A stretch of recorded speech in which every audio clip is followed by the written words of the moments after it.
Salah satu keluhan yang dirasakan oleh guru saat ini adalah minimnya alat peraga pembelajaran di sekolah, sehingga hasil belajarnya dirasa kurang maksimal. Hal ini seolah-olah menjadi alasan mengapa siswa tidak dapat berprestasi dengan baik. Tak dapat dipungkiri bahwa memang banyak sekolah yang tidak memiliki alat peraga pembelajaran yang memadai dan tidak semua guru mampu untuk membuat alat peraga. Oleh karena itu, mahasiswa FISIP UB berhasil menciptakan inovasi bertajuk Jelajah Alam Bersama POE. Inovasi pop-up book digital pembelajaran berbasis augmented reality technology dalam ajang Tanuto Student Research Award awal November 2022 lalu. Seperti apa detailnya pemirsa? Bersama saya Khairudisa, let's talk about it.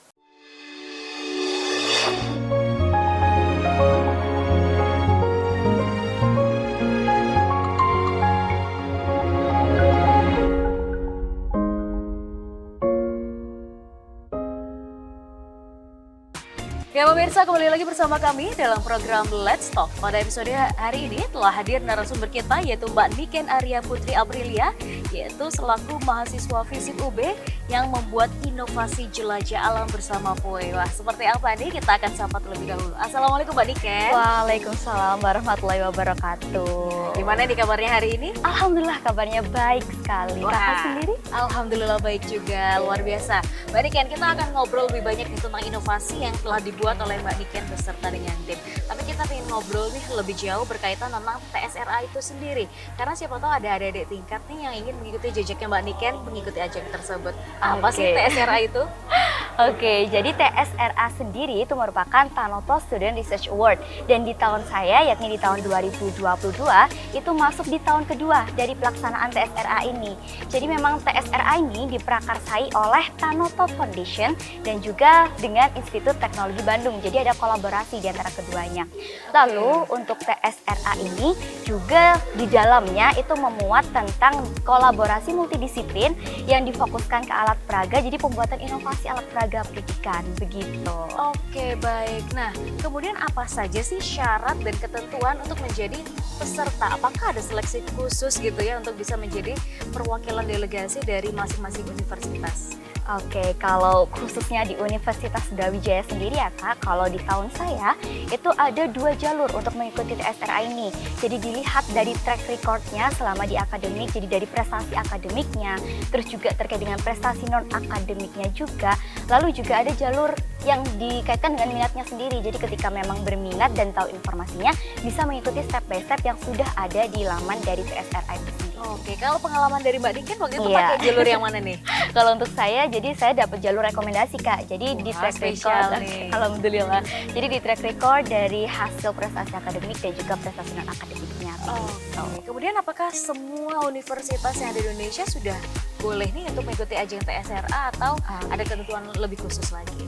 Kalau untuk TSRA ini sendiri itu ada 2 program Kak. Jadi ada program IDVC dan juga program ICDC. Kalau untuk IDVC ini tuh isinya virtual course. Jadi mulai dari bagaimana sih cara membuat inovasi hingga nanti ke segmentasi produknya begitu. Kalau untuk ICDC ini memang ada pembiayaan khusus yang benar-benar alatnya tuh dibuat begitu. Kalau untuk program ICDC itu saat ini TSRA hanya difokuskan ke 5 perguruan tinggi, yakni ada UB, ITB, ITB, Undip, dan juga UI, begitu. Oke, wah luar biasa ya, UB menjadi salah satu yang bisa untuk ikut dalam ajang tersebut. Benar. Oke, baik. Kalau yang ajang satunya itu apakah merupakan kelas online yang bisa diikuti oleh teman-teman dari seluruh universitas itu seperti apa? Iya, benar sekali. Jadi memang kan kemarin karena ada pandemi itu ya Kak, jadi memang antusias nih dari mahasiswa atau kalau enggak juga dari siswanya itu sendiri, itu banyak sekali kan kelas-kelas online yang dibuka. Nah, TSRA menjembatani untuk itu, jadi dibuka virtual course yang bisa diikuti oleh semua kalangan mahasiswa. Oke, kalau delegasi dari UB apakah hanya Mbak Niken atau ada teman-teman lainnya dari fakultas yang berbeda juga? Oke, kalau untuk program yang saya ikuti ini ada 25 perwakilan Kak dari UB dan itu dari berbagai macam fakultas dengan setting pendidikan yang berbeda-beda pula. Oke, baik. Nah, sekarang masuk ke dalam proyeknya sendiri. Mbak Niken ini dalam satu tim apakah bersama dengan teman-teman UB atau ini diacak lagi gitu ya dari pihak Tanuto untuk bisa bergabung dengan teman-teman dari universitas lainnya? Oke, jadi kan kalau programnya tadi ICDC ya Kak ya, jadi itu tuh ada 125 orang Kak. Jadi tiap universitas tadi mewakilkan 25 orang peserta begitu. Dan dari 25 ini juga dibagi 25 tim. Jadi satu tim itu terdiri dari 5 orang yang dari universitas yang berbeda juga dengan setting pendidikan yang berbeda pula begitu. Wah, ini nih ya challenge-nya untuk mengerjakannya bagaimana, kemudian idenya juga pasti dari latar belakang pendidikan yang berbeda juga akhirnya luar biasa. Kita akan bahas nanti tapi. Nah, kalau berkaitan dengan rangkaian acaranya sendiri, itu mulai kapan, kemudian durasinya berapa lama? Oke, kalau terkait dengan sosialisasi programnya itu memang sudah dimulai dari pertengahan April tahun 2022, Kak.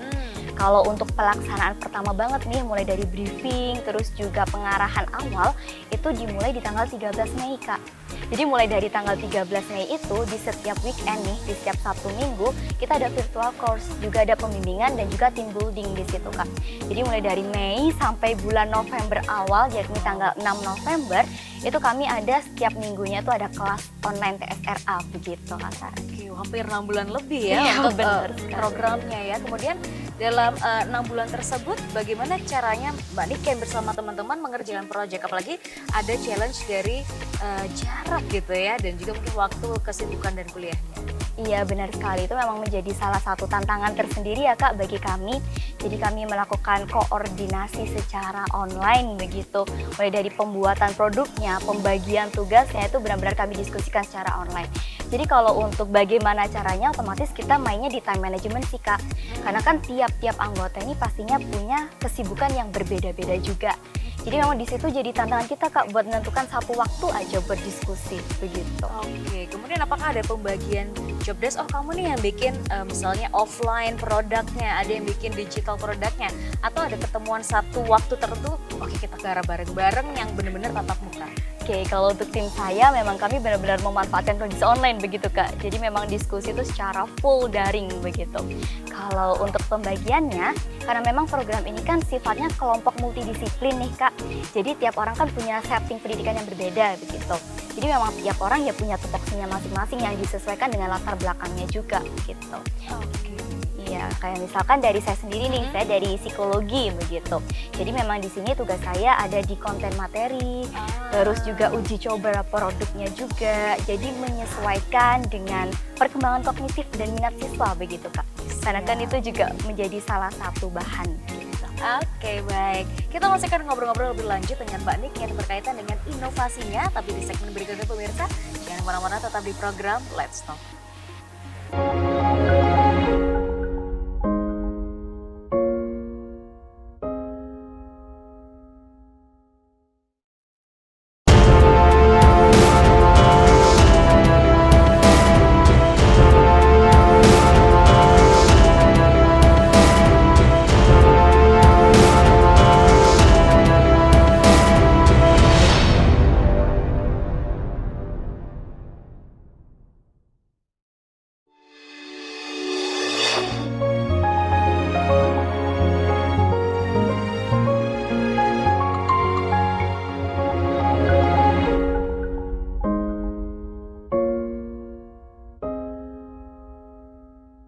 Ya pemirsa, kembali lagi bersama kami dalam program Let's Talk, masih berbincang dengan Mbak Niken untuk membicarakan inovasinya. Dan pada segmen kali ini kita akan ngobrol lebih banyak, inovasi ini sebenarnya apa sih dan apa yang melatar belakangi. Mbak Niken.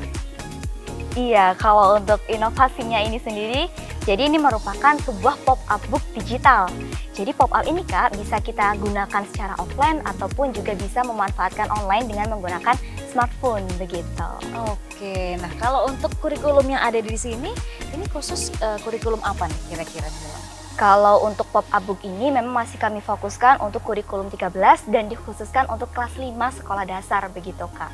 Oke, apakah ada alasan khusus spesifik memilih target marketnya teman-teman di SD dan kelas 5? Oke, karena kan untuk membuat suatu produk nih, Kak, kita berangkat dari merumuskan suatu permasalahan yang memang urgent untuk kita buat inovasinya begitu ya, Kak. Dan memang untuk TSRA sendiri ini memang fokus untuk membantu meningkatkan kualitas pendidikan seperti itu. Jadi kita melakukan analisis, Kak, kita melakukan identifikasi permasalahan mulai dari sekolah dasar hingga ke sekolah menengah atas. Kita lakukan riset begitu, Kak, sekiranya mana sih mata pembelajaran yang memang dibutuhkan, yang memang krusial untuk dibuatkan alat peraga. Dan sampai di satu titik kita menemukan satu permasalahan pembelajaran, Kak, yakni ada di mata pembelajaran IPA atau ilmu pengetahuan alam begitu Kak ya, yang dinilai memang lebih kaku. Terus juga nilai yang ada untuk sekolah dasar itu juga masih kurang memuaskan begitu Kak. Oh, oke.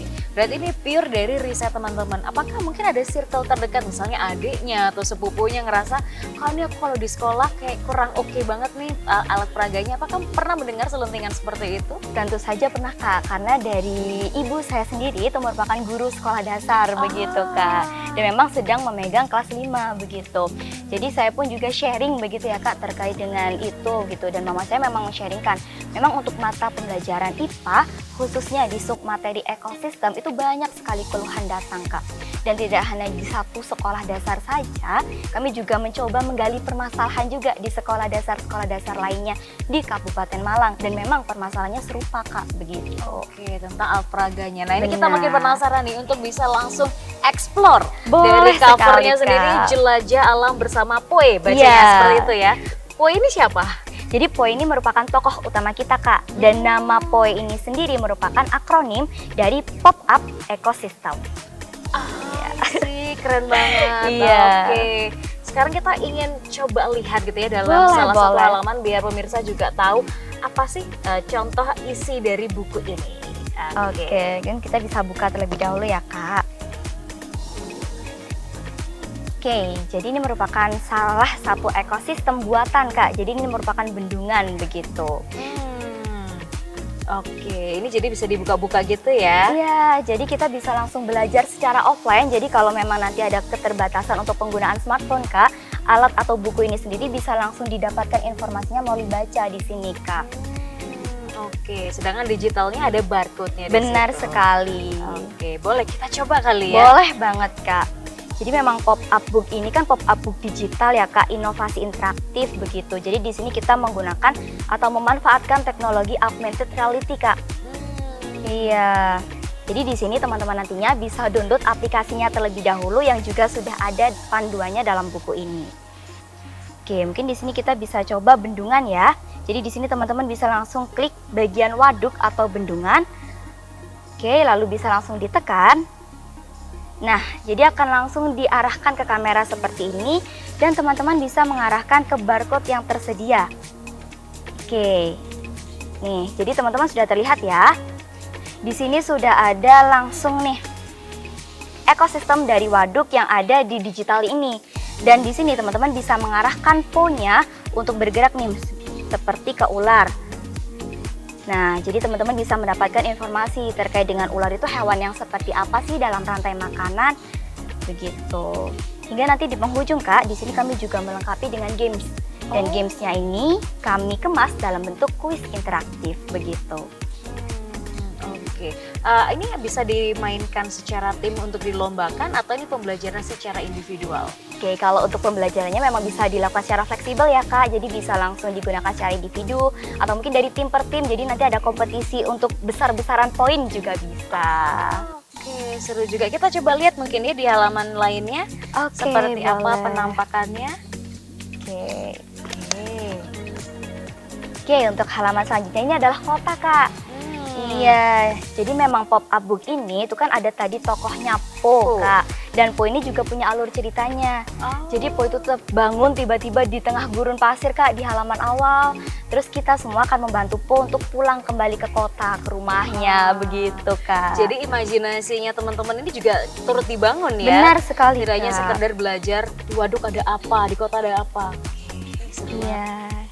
Jadi memang karena memang target kita tadi anak sekolah dasar tuh Kak yang memang imajinasinya lagi tinggi-tingginya, minatnya ke smartphone juga lagi tinggi-tingginya. Nah, kami di sini juga membantu mereka untuk memahami begitu. Kalau HP itu nggak hanya buat main aja loh, tapi kita juga bisa bermain sambil belajar begitu. Wah, mantap banget. Oke, coba mungkin ya ini akan di-scan. Oke. Nah, di sini bisa teman-teman zoom juga. Nih, kita bisa menggali informasi tentang di sini ada matahari. Kita bisa langsung klik matahari.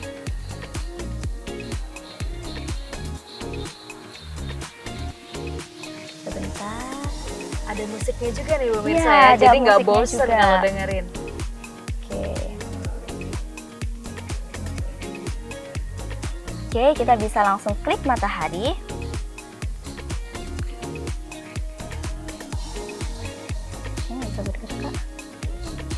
Oke, siap.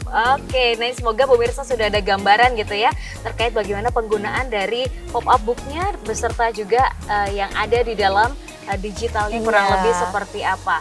Oke, dari ini apakah sudah diproduksi secara massal? Kira-kira ada yang penasaran gitu ya guru SD, pengen dong beli seperti ini. Tapi kita bahas pemirsa di segmen berikutnya.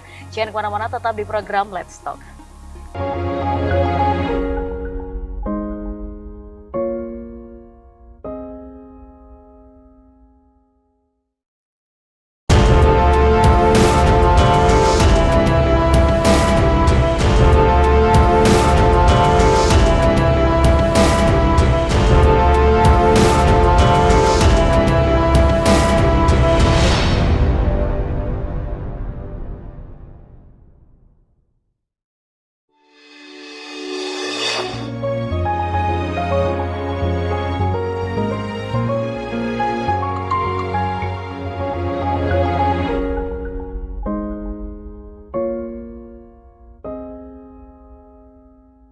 Ya pemirsa, kembali lagi bersama kami dalam program Let's Talk, masih berbincang dengan Mbak Niken untuk berbicara inovasinya tentang jelajah alam bersama Po. Tadi sudah didemonstrasikan dan sekarang saya semakin penasaran nih, kira-kira gitu ya, apakah sudah dijual secara massal? Karena pasti pemirsa utamanya mungkin di sini ada yang guru-guru gitu ya, atau yang punya anak-anak SD, pingin dong punya kayak gitu untuk belajar sendiri di rumah. Gimana nih Mbak Niken?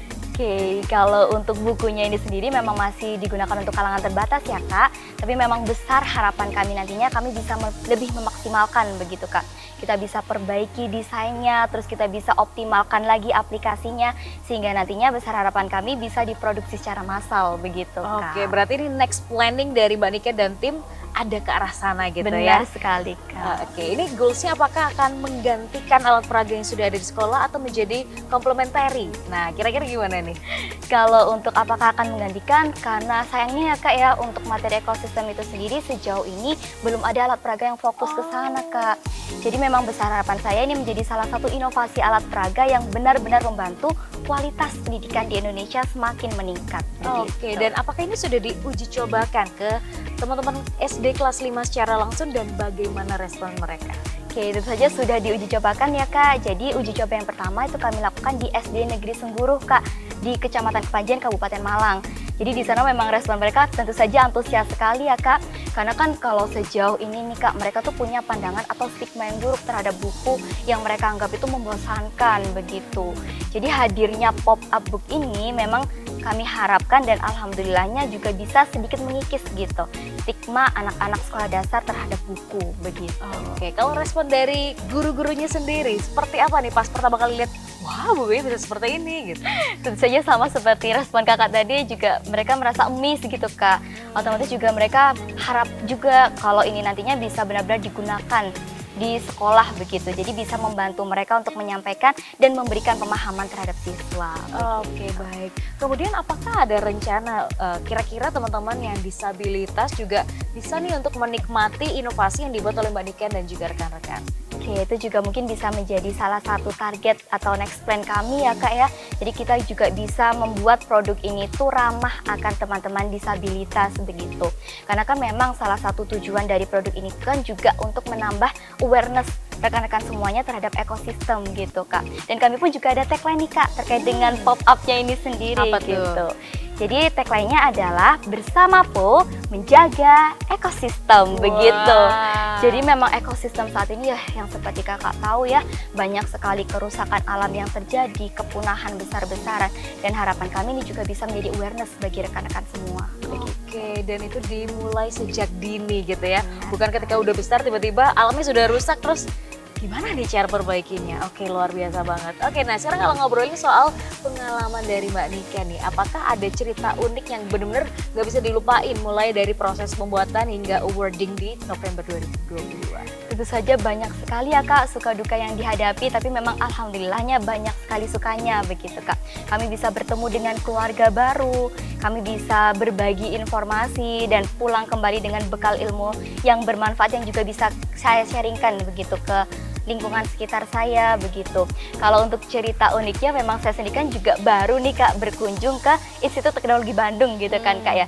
Dan yang menjadikan saya amazed di sana adalah sebagian besar mahasiswa di sana itu kalau berakomodasi atau berpindah tempat itu dengan jalan kaki, Kak. Oh. Begitu. Jadi ini mungkin bisa juga jadi inspirasi buat Universitas Brawijaya kita sendiri begitu, Kak, untuk meningkatkan kesehatan begitu. Jadi dengan memaksimalkan atau mengoptimalkan jalan kaki itu untuk berpindah. Oke, kalau cerita duka apakah gak ada nih? Apa semua dibuat happy aja menjalaninya?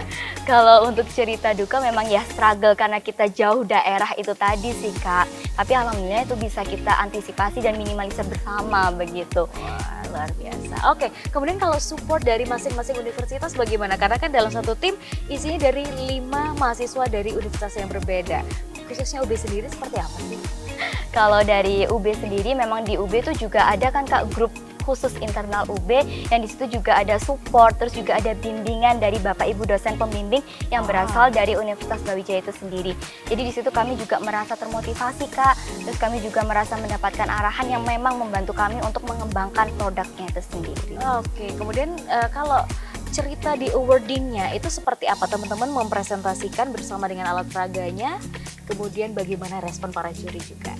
Oke, kalau untuk jurinya kan memang juga berasal dari berbagai macam universitas begitu ya, Kak.